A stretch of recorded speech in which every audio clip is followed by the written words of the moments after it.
Hey guys, welcome to the next tutorial of ethical hacking and penetration testing via Kali Linux. I have shown you previously how we can go and use the Java applet method and the PDF file Trojan horses. But in this tutorial, I will be teaching you something different, that is man in the middle attack, or it's also called as monkey in the middle attack. So what you to be more precise, in short, what you're doing is that there are two computers and you are sitting in between their connection, and whatever passes in between them you are sniffing, modifying, changing, or poisoning all of these cache memories, or not only cache memories, also the active bits that are being transferred. That's how it works, but there are different ways as to how we can go ahead and do that. And this is a simple way as to how we can go to do that. This is the server, this is the client. The client tries to access the server, but you are sitting in between, and most of the time this happens in public Wi-Fi hotspots. So let's say, for example, this is a McDonald's, and this is you are trying to use the open server of McDonald's, that is the Wi-Fi hotspot that they have, which is most of the time open, and this is the attacker, that is me sitting over here. So when you try to go ahead and log in on the McDonald's Wi-Fi hotspot, you are sending the information, but the information is not directly going over there. It's being transmitted to me, and then I can go ahead and redirect it with where I want, or I can go ahead and poison it and send something else to the server. And then if the server sends something, I can go ahead and modify that again and send it back to you. So I'm just sitting in between, and I am going ahead and doing all the changes that I need. But there are different ways of attacks, and there are multiple types of attacks which we can do, because when you go and try to connect to your client, there are multiple things happening in the background, like gathering DNS information or the ARPs and multiple other things. So these are the different types of attacks that are there in man in the middle attack. That is local area network. That means it's just on. It's not on the internet. It's just between inside the company. It can be like, you can say, as the intranet, for example. So these are different types of attack, that is ARP poisoning, DNS spoofing, STP mangling, and port stealing. And then we have through a gateway from local machine to a remote machine. They're doing the same thing again: ARP poisoning, DNS spoofing, DHCP spoofing, ICMP redirection, IRDP spoofing, and route mangling. And finally, once we have the remote access, we can again go and do DNS poisoning, traffic tunneling, and route mangling finally. So I would be teaching you some of these stuffs today, and I'll let you know how exactly these works. So we will start today with ARP poisoning, and I'll tell you how this works exactly. This is how an ARP poisoning works. The user is connected to the client and you are in between, so you know what's happening exactly between the user and the server, and the actual data that you pass is never reaches the server. It goes through you and then it reaches server, and whatever server reply, and you know what exactly is happening.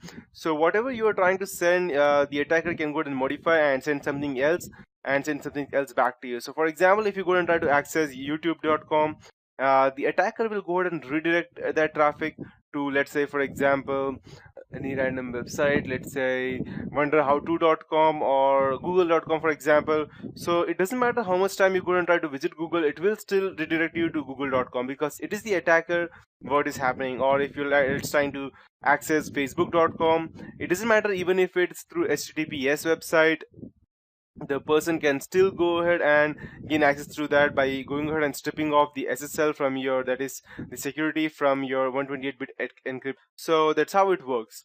So let's start with what ARP poisoning is and ARP spoofing is exactly. So you may not be knowing what ARP spoofing is exactly, so I'll just go ahead and define that for you in simple terms. The full form of ARP is Address Resolution Protocol, and ARP protocol is something different, and let me tell you that there are two different things. If you go and search on web, that is ARP poisoning and ARP spoofing. They're almost the same, or I can say that not exactly the same, but one is a part of the other. That means ARP spoofing is a part of ARP poisoning. So that means if you are poisoning the ARP, then spoofing is automatically happening in the background. So as you can see, we have two computers. One is the original computer. This is the server through which it goes, and I am the attacker over here. And this is the HP laser printer jet, and this as the IP address. So ARP is a protocol for mapping an internet protocol address, that's IP address, to a physical machine. So it goes ahead and gives a specific IP address to a physical machine, and it is recognized in only the local area network. For example, in IPv4 version, the most common level of IP in use today, an address is 32 bits long. And in Ethernet or local area network, the address, however, for attached devices are 48 bits long, and the physical machine is also known as the media access control or the MAC address. And a table, which is usually called as the ARP cache memory, is used to maintain a correlation between each MAC addresses and the corresponding IP addresses. ARP provides the protocol rules for making this correlation and providing addresses conversion in both directions. So when an incoming packet destined for, let's say, a host machine on a particular local area network arrives at a gateway, the gateway asks the program to find a physical host or MAC address that matches the IP address. So as you can see in the diagram over here, it's asking that who has the IP address of 192.168.0.45. It's asking either of these three computers because these three are the LAN connection right now. So, and the ARP program looks in the ARP cache memory then, and if it finds the address, it provides it so that the packet can be converted to the right packet length, that is 32-bit or 48-bit, whichever it is, and format it and send it back to the machine. If no entry is found for the IP address, ARP broadcasts request packet in a special format to all the machines on the LAN to see if one machine knows that it has that IP address associated with it, and the machine will then automatically go ahead and contact back to the originating machine. And the machine that recognizes the IP address as its own returns a reply, so indicating the same. And ARP updates the ARP cache for future reference first, and then sends the packet to the MAC address that replied. So you might be wondering, what is ARP poisoning exactly? So it is that, to be in simple terms, normal hackers lie, and skillful hackers lie very well. And hackers that are well-rounded, they can lie both to machines as well as people. Lying to people is known as social engineering, and it involves tactics which was detailed at length by convicted hacker Kevin Mitnick, such as posing as a company's employee so that the company's real employees will blab all their secrets freely. But lying to machine involves lots of different techniques, and one of the most commonly used one is ARP cache poisoning, and that is the focus of this tutorial. ARP poisoning enables local hackers to cause general networking mayhem because it's mostly incurable, and every administrator should be aware of how this works. ARP is basically a form of networking roll call. It is a very simple protocol which consists of merely four basic messages. The first is that at the ARP request, computer A asks the network who has this IP address, and ARP reply, as you can see on the diagram over here, that this is my MAC IP address.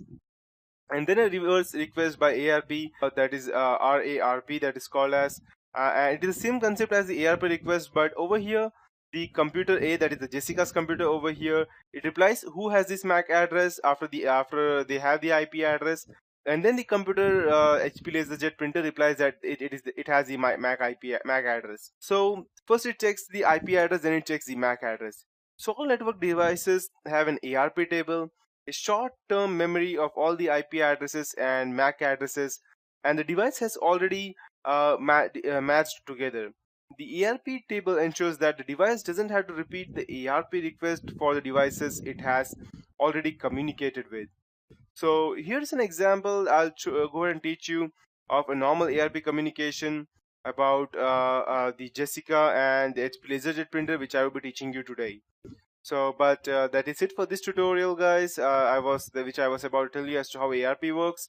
In the next tutorial, I'll be teaching you in detail as to how this works exactly, along with an example. And later on, we would be trying that, and after that, we will go ahead and inject our main viruses inside our software payload, for which we would obviously be needing the EtherCap, which is again takes back to the MITM, that is man in the middle attack. So that is it for this tutorial.